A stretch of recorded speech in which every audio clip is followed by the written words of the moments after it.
Hürmetli kuzatuvchilar, Bağat Avtosavdo kanalına abunachlar. Bugün 16 iyun 2025 yil savdamiz navbatdagi Captiva bo'ldi. 2015 yil ishlab chiqarilgan Captivamizni Xivoga G'ayrat og'amizga berdik. Naqd pul 165 million so'm pul bo'ldi. G'ayrat aka tabriklaymiz.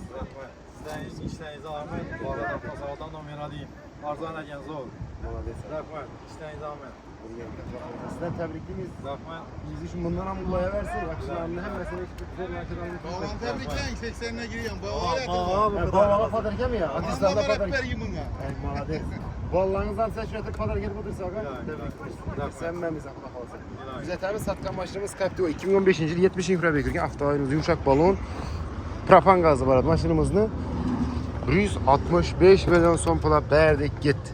Yangi cho'tki sosteniyada maşinamiz. Gelsada shunga zo'r nafaqa mashinalar ko'p. Kredit kvartir naqd pul asosida kelib mashinamiz xarid qilaversa, oqshomina sotib beradi ekan. Hozir sotdik, xudo xolasa. Sizlardan ham shu sotadigan mashina bo'lsa, tavsiya etaman. Sizlardan zo'r. Kelaverasizlar. Rahmat kuzatib o'tirganlaringiz uchun.